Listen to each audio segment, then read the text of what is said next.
Part 7, Hair and Makeup and Grooming. For obvious reasons, this section is going to apply more for women, those identifying as women, and those who do wear makeup. There are so many video tutorials on makeup for video calls, makeup for mature faces for video calls, for example, Hot and Flashy on YouTube or Dominique Saxa, etc. And I will leave it to the makeup artists and beauty influencers to really get into it. You don't really need me. I also don't want to get into a philosophical discussion about whether makeup should be a thing for women. I do have a couple of thoughts to share though. On a basic level, I would recommend that whatever you do before going to a real meeting, you do before you show up to a virtual one. If you do wear makeup out in the world, you should be wearing it for your calls, but don't overdo it. People shouldn't be noticing your makeup. It should just be subtly enhancing your features while you are in front of a camera with no possibility of retouching. Although honestly, cheaper webcams and internal cameras can be kind of like softening filters themselves due to the low quality of their lenses. However, while your skin may look smoother, with that smoothing you may also lose definition. In case you have a good camera, Zoom, seemingly alone, has a setting for touching up your appearance. In fact, Zoom has both a Touch Up My Appearance button and an Adjust for Low Light button in Preferences, both of which help create a flattering image.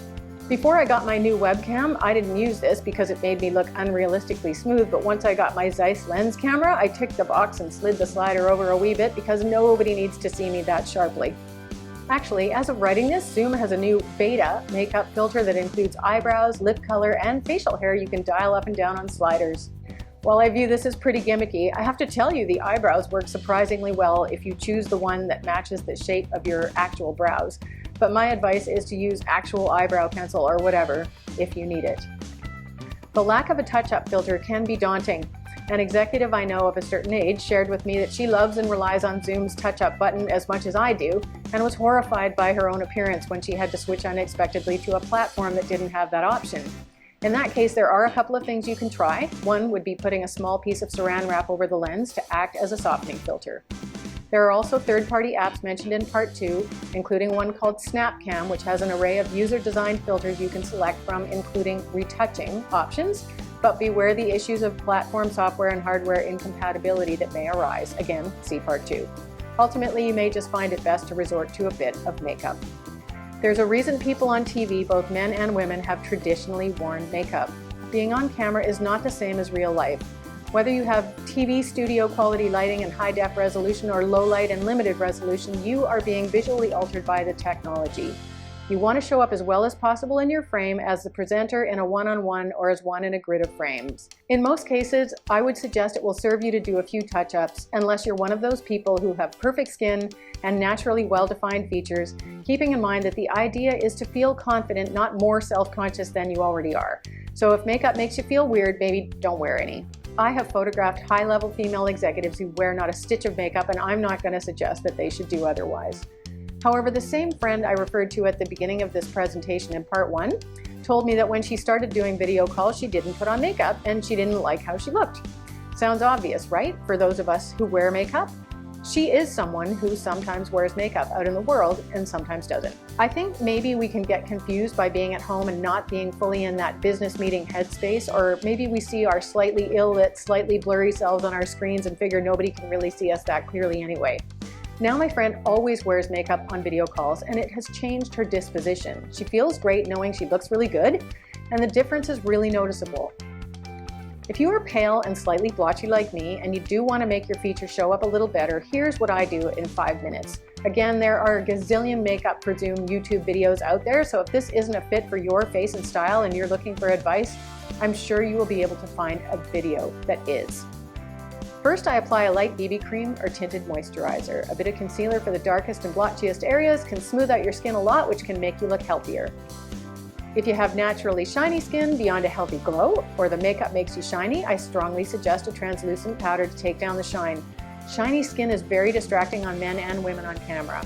I remember meeting a guy who was interviewed on camera regularly, and he literally carried face powder in his pocket all the time. This is the one I use on corporate portrait shoots. It's called Makeup Forever Ultra HD Micro Finishing Pressed Powder and is available at Sephora.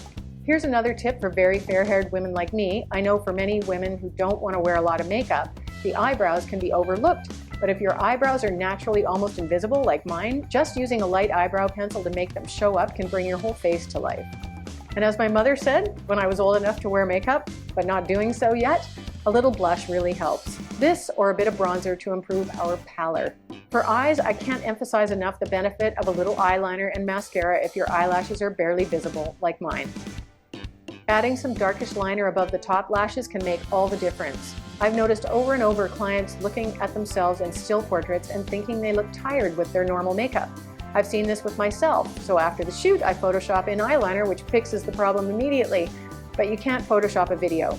So wear mascara and eyeliner on top to make yourself look a little more fresh and awake. Watch the eyes as I go back and forth from the before and after slide. Many women like very understated lipstick too, which looks great in real life but fades on camera, so you can probably safely err on the side of slightly more lip color than usual. Lip color or not, at least make sure your lips are moisturized. This goes for men and women. Dry lips can be distracting, can limit your freedom of expression, and just don't look really healthy.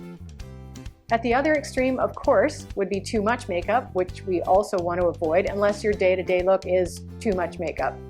The point is, people shouldn't be particularly aware of your makeup to the extent that they're distracted by its looking overdone or inappropriate for the time and place. The goal is to look healthy and for our faces to read well on a screen. I don't have a lot to say about hair other than to suggest that you style your hair as if you are going to a meeting in real life, with the caveat that medium to long-haired people may want to leave their hair down, and I say this to portrait clients all the time, because in a portrait, since people don't see the side or the back of your head, it can look as if you just have really short hair from the front. I know you've seen this look on me throughout this presentation, and I can tell you I tied it back or put it up specifically to make sure you can see the backgrounds. There is an advantage to nobody being able to see the back of your head, and that is that you can probably get away with only styling the front.